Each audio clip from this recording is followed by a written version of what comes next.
We're now living in the era of the invisible president. And I want you to understand invisible certainly doesn't mean harmless. Quite the opposite, in fact. We've seen the president, Joe Biden, cause more harm to America in just over a year than perhaps we've ever seen before in this country's history. It's remarkable. In the context of this administration, its invisibility is making things much more dangerous. I'll explain that to you in just a moment, but first, I want to show you this clip of President Joe Biden after sharing the spotlight with Vice President Kamala Harris and former President Barack Obama yesterday. And honestly, it's sad. I'm sure you've seen this, but for those of you who have not, pay close attention. Here it is.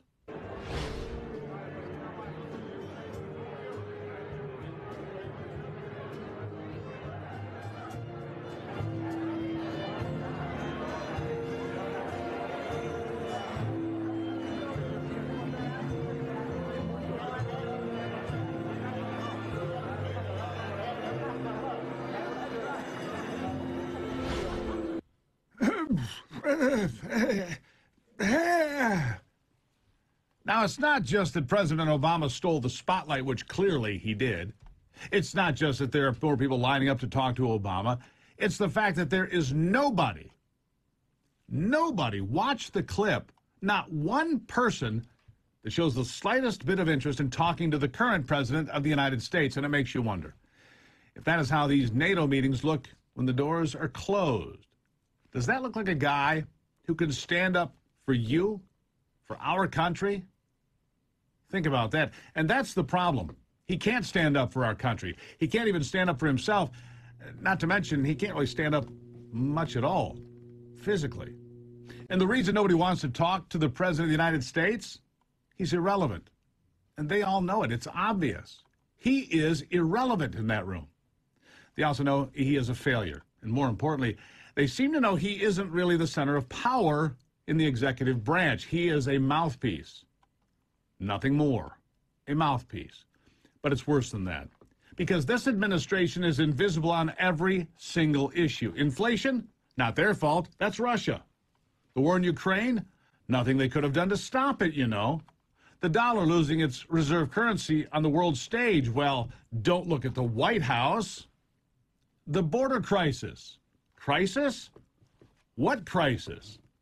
Alfred E. Newman has nothing on these guys. Nothing. This administration is invisible on every issue, at every turn, to everything that matters. So is it any wonder that the world is going to hell? And when America relinquishes its leadership, others more than happy to step in and take it, like Russia or China. And let me just explain to the world right now, and those uppity elitist Europeans who laughed at President Trump for trying to end their dependence on Russian energy and natural gas. Russia and China running the world, it's not going to be a better place for anyone. Certainly not Europe. The administration has also taken themselves out of negotiating peace in Ukraine, letting other nations step forward to take care of it.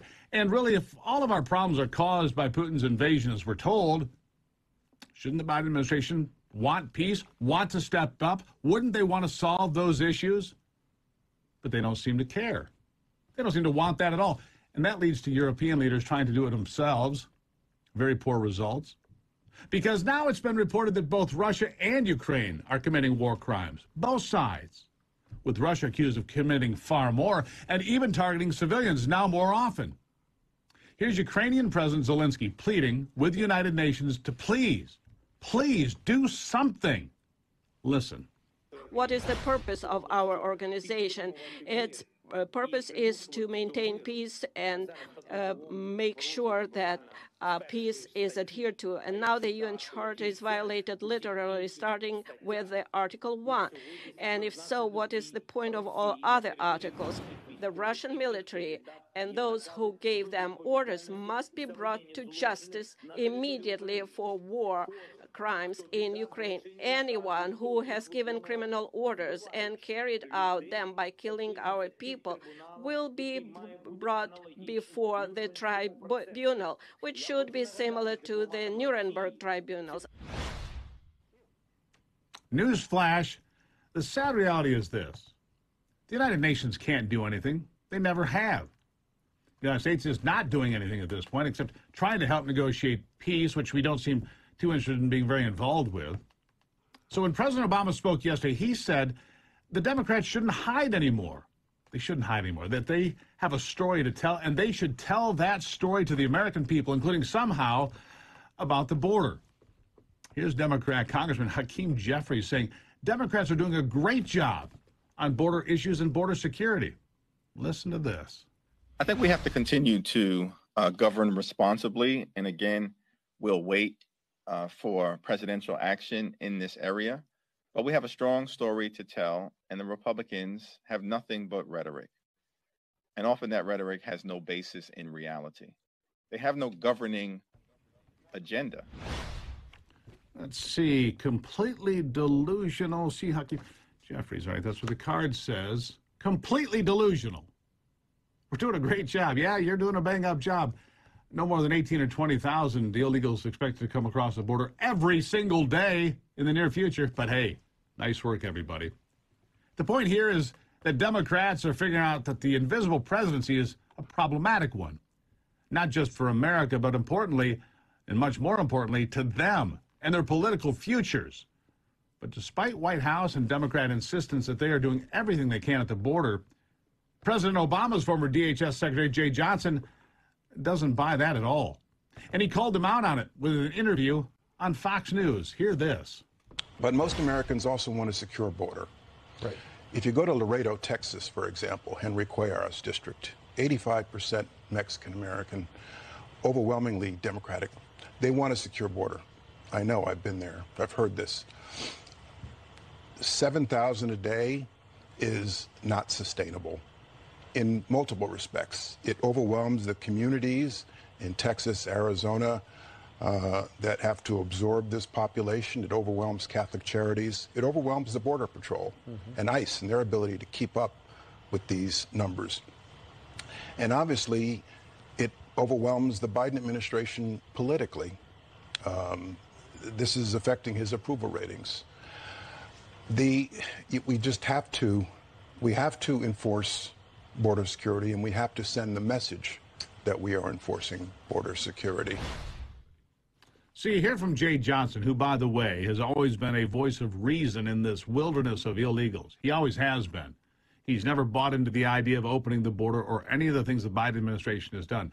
But the typical response from the Biden administration when it comes to all of this is ignore, deflect, and, of course, deny. And the president is even invisible with his own son. Listen to this. Here's White House Chief of Staff Ron Klain, who says the Biden family did absolutely nothing wrong with all those foreign money deals, bringing in millions, maybe billions of dollars, and selling access to power. Here he is. The Washington Post also reported this week on deals that Hunter Biden had with a Chinese energy company, paid $4.8 million to entities controlled by Hunter and the president's brother. Is the president confident his family didn't cross any ethical lines? George, the president is confident that his family did the right thing. But again, I want to just be really clear. These are actions by Hunter and his brother. They're private matters. They don't involve the president, and they certainly are something that no one at the White House is involved in. And in fairness, we should point out once again, George Stephanopoulos was a mouthpiece for Bill Clinton and his administration. He's been an in-the-tank partisan Democrat his entire life. So when you hear a question like that, it's not legitimate. You know what the answer is going to be. Ron Klain isn't going to say, hey, that's right, we did it, we're guilty. Come on. Come on, that's the problem with the media today.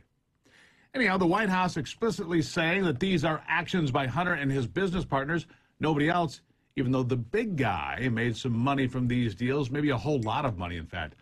But we don't know. Why?